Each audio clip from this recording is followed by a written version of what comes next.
চলমান বৈশ্বিক যুদ্ধ পরিস্থিতির প্রভাবে দেশের বিভিন্ন এলাকায় এখনো চলমান তীব্র জ্বালানি সংকট এ নিয়ে আরো জানাতে টাঙ্গাইল থেকে আমাদের সাথে সরাসরি যুক্ত হচ্ছেন সহকর্মী অভিজিৎ ঘোষ। অভিজিৎ, আপনি জানাবেন, জ্বালানি প্রতিমন্ত্রী কিন্তু বলছেন দেশে জ্বালানির পর্যাপ্ত মজুদ আছে, কোনো সংকট নেই।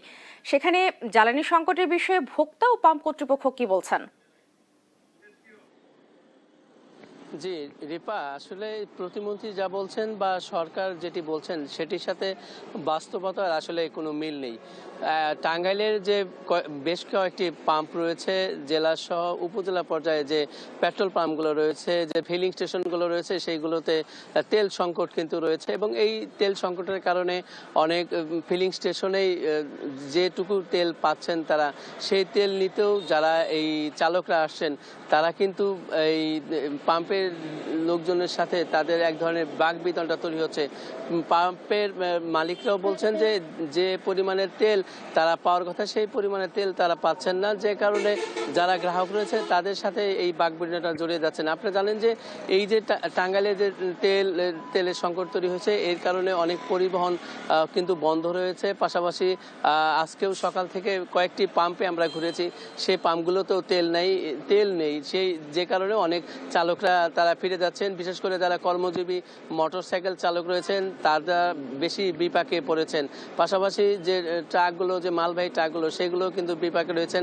এই আমি যে পাম্পে রয়েছি এটি হচ্ছে টাঙ্গাইলের রসুলপুরের সবুর ফিলিং স্টেশন। সেই ফিলিং স্টেশনেও অনেকগুলো পরিবহন কিন্তু রয়েছে তেলের অপেক্ষায় এবং পেট্রোল পাম্প মালিক কর্তৃপক্ষ বলছে তারা তেল পেলেই এই পরিবহনগুলোতে তারা দিতে পারবেন। এছাড়া আপনি জানেন যে এই যে অকটেন এবং পেট্রোলের সংকট কিন্তু বেশি তীব্র আকার ধারণ করছে। যদিও খুচরা পর্যায়ে যে ছোট ছোট দোকানগুলো রয়েছে সেই দোকানগুলোর কিন্তু পেট্রোল অকটেন পাওয়া যাচ্ছে সেই দামের থেকে দ্বিগুণ পরিমাণে প্রায়, এবং কিছু কিছু জায়গাতে 150 থেকে 200 টাকা লিটারে তেল বিক্রি হচ্ছে পেট্রোল এবং অকটেন। যদিও যারা চালক রয়েছেন তারা বলছেন যদি ভোক্তা অধিকার বা জেলা প্রশাসন থেকে এই ধরনের নজরদারি করা হয় সেই ক্ষেত্রে আসলে এই যে পেট্রোল পাম্পের তেলগুলো অন্য জায়গায় যাওয়ার যেত না এবং গ্রাহকরা তারা পরিমাণ মতো তেল পেত আর কি।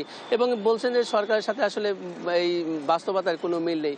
এই ছিল টাঙ্গাইলের তেল এবং জ্বালানি সংকট নিয়ে আমার কাছে সর্বশেষ রিপা। ধন্যবাদ অভিজিৎ আপনাকে। দর্শক, টাঙ্গাইলের জ্বালানি সংকট নিয়ে আমাদের সাথে যুক্ত ছিলেন সহকর্মী অভিজিৎ ঘোষ। এই একই বিষয়ে আমরা জানতে নওগাঁয় যেতে চাই, সেখানে আছেন সহকর্মী কাজী কামাল হোসেন। কামাল, আপনি জানাবেন জ্বালানি সংকটের বিষয়ে ভোক্তা ও পাম্প কর্তৃপক্ষ কি বলছেন? রিপা, সারা দেশের মতো নওগাঁতেও তেলের জন্য হাহাকার শুরু হয়েছে। এই মুহূর্তে নওগাঁ শহরের কোনো পাম্পই পেট্রোল এবং অকটেন দিচ্ছে না বা পাওয়া যাচ্ছে না।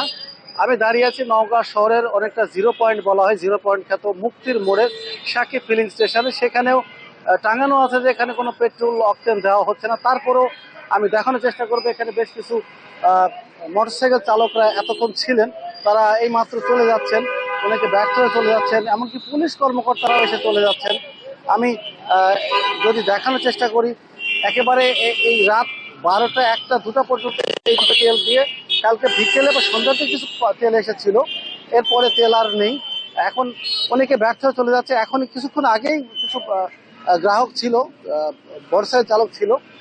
আমি একজন বেশ কষ্টের মধ্যে একজন গ্রাহকের সাথে কথা বলবো যে আসলে আপনারা কি অবস্থা, তেলের শহরে কোথাও তেল পাওয়া যাচ্ছে? আসলে আমি গত 2 দিন হলো ঘুরতেছি, এখনো তেল পাইনি। সরকার বলছে বা সরকারের মন্ত্রীরা বলছেন যে তেল আছে, কিন্তু আমি এই নওগাঁর কমপক্ষে 5 থেকে 7টা পাম্প আমি ঘুরেছি গতকাল এবং আজকে, এখন পর্যন্ত আমি তেল দিতে পারিনি।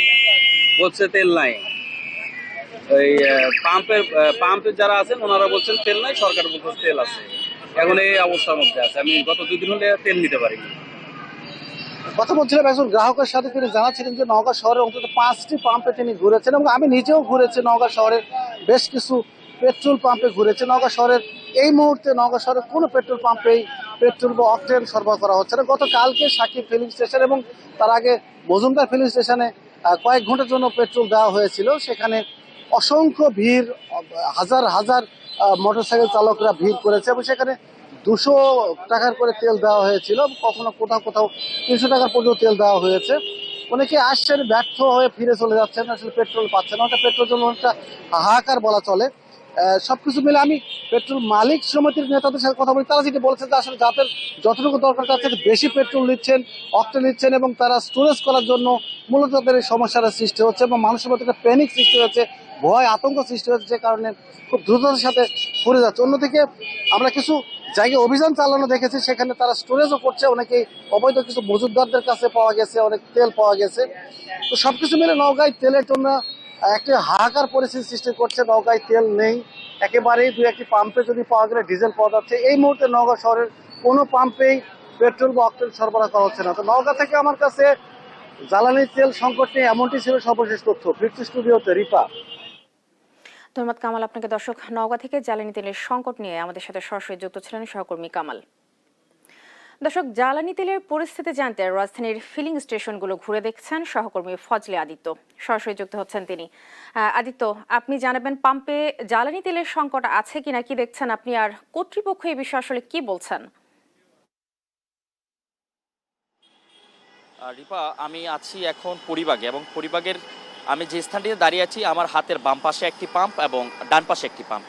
ডান পাশের পাম্পটি হচ্ছে মেঘনা দ্বারা পরিচালিত, এবং বাম পাশের পাম্পটি পূর্বাচল পাম্প, যেটি পরিবাগে অবস্থিত। এটি পদ্মা থেকে তারা তেল সংগ্রহ করে। তাদের পাম্পে আজকে তেল নেই। তারা যেটি দেখাচ্ছে, যে আপনি একটু লক্ষ্য করে দেখতে পাবেন যে এখানে যে তেলের পাম্পটি রয়েছে, অর্থাৎ এখানে তেল গ্যাস দুটোই সরবরাহ করা হয় এই ফিলিং স্টেশন থেকে। তারা যেটা বলছেন যে আজকে কিন্তু পদ্মা অয়েল কোম্পানির থেকে তারা তেল না পাওয়ায়, তারা আজকে কিন্তু ডিপো থেকে তেল সংগ্রহ করতে না পারায় কিন্তু আজকে তেলের জ্বালানি এখানে কিন্তু বন্ধ রেখেছেন। এবং পাশাপাশি তারা যেটি জানিয়েছেন যে গতকালকে কিন্তু বিকাল 5টা নাগাদ তেলের কিছুটা চালান এসেছিল পদ্মা ডিপো থেকে, এবং তার পরবর্তী সময় কিন্তু রাত আনুমানিক 2টা-2:30টার মধ্যেই কিন্তু এই তেল শেষ হয়ে যায়। কিন্তু তার পাশাপাশি মেঘনা এই যে পাম্পটি দেখতে পাচ্ছেন এখন, সেই পাম্পটি হচ্ছে মেঘনা দ্বারা পরিচালিত।